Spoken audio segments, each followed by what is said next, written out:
ओम नमो भगवते वासुदेवाय. एक सामान्य गैरसमज असा असतो की ह्या जन्मात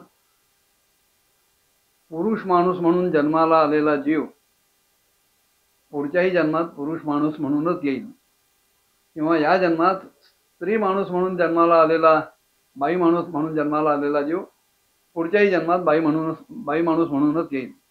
पण असं नसतं.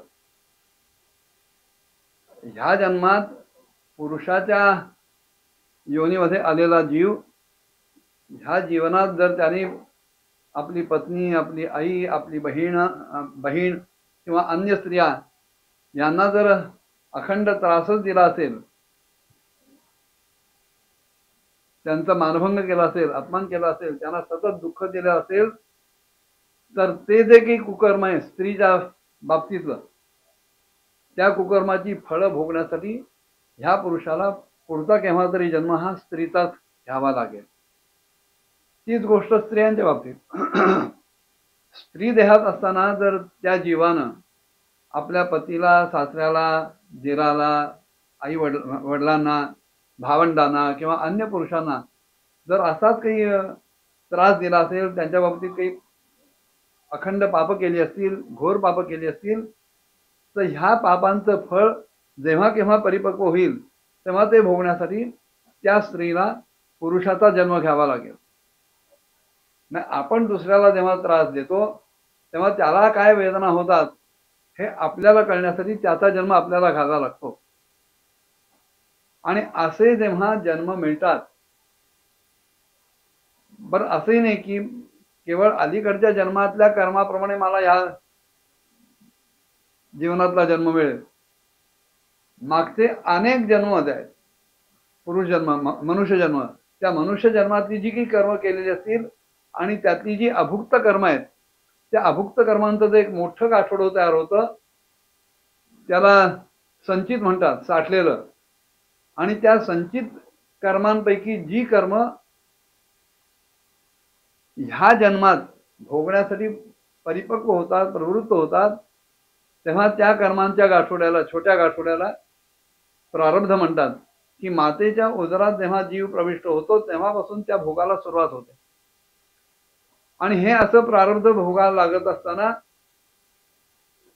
मातेच्या पोटाच्या बाहेर आल्यानंतर जेव्हा प्रत्यक्ष जन्म मिळतो, तेव्हा त्या जन्मापासून, जन्मक्षणापासून मरेपर्यंत जी जी काही कर्म केली जातात त्यांना क्रियमान म्हणतात. प्रारब्ध कर्मणां भोगादेव क्षयः हा सिद्धांत आहे. आपण मागच्या अनेक जन्मात जे जे काही केलं त्या प्रत्येक कर्माचं फळ केव्हा ना केव्हा तरी माणसाला भोगावंच लागतं. आणि हे भोग घेत असताना तो नवीन कर्म तयार करत असतो.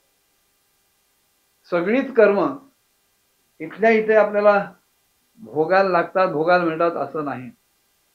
ती कर्मफळं भोगण्यासाठी कधी परिपक्व व्हावीत ह्याच्यावर माणसाचं नियंत्रण असू शकत नाही, नसतं. ती ईश्वरी व्यवस्था आहे. कर्मविपाकवाद त्याला म्हणतात. काही कर्मांना परिणाम लगेच मिळतील, पण त्याचे फळ कालांतराने मिळतील. काही कर्माचे परिणाम दीर्घकाळानंतर बघायला मिळतील, पण त्यांची फळं लगेचच्या लगेच सुद्धा मिळतील. म्हणून आपल्याकडे एक सिद्धांत असा आहे, अत्युत्कटे पापपुण्यही इहैव फलमश्नुते. मनुष्याच्या जन्मात आल्यानंतर जी काही आत्यंतिक परमावधीची पापकर्म किंवा पुण्यकर्म केली असतील,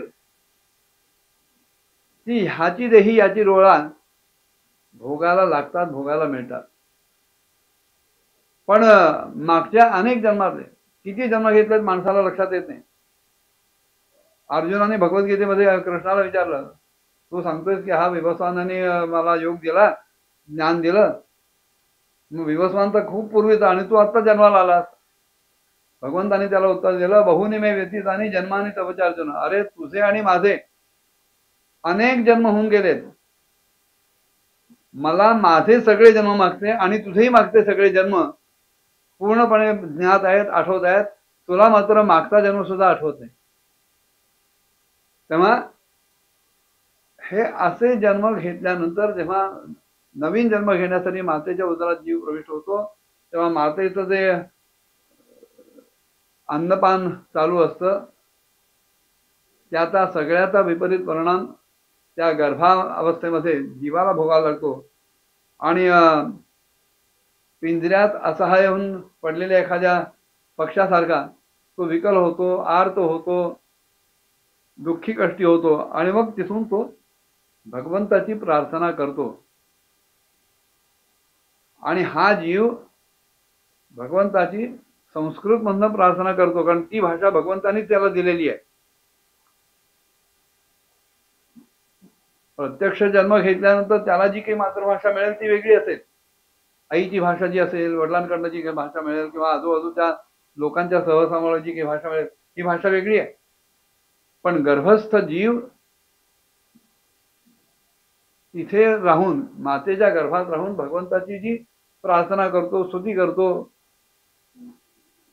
ती संस्कृत मधनच असते. आणि इथे आता जंतुर्वाच म्हणून एक अतिशय महत्वाचं प्रकरण या 31व्या अध्यायात सुरू होतं. जन्मोत्सुक जीव जो आहे त्याला त्यांनी जंतू म्हटलाय.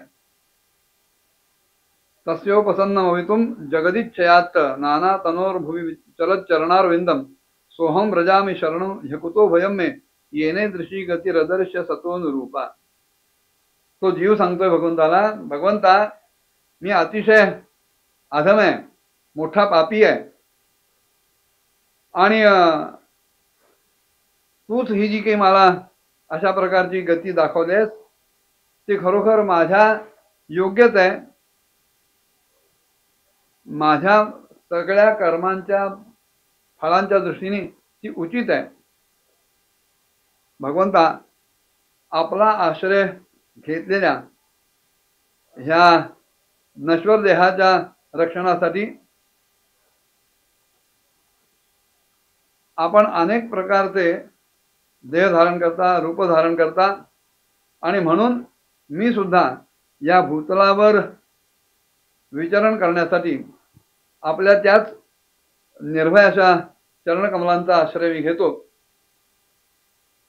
यस्तोत्रबद्ध इव कर्मभिरावृतात्मा भूतेंद्रियाशय ममीमवलंब्य मायाम आस्ते विशुद्धम अविकार अखंड बोध मातप्यमान हृदये वसितम नमामि.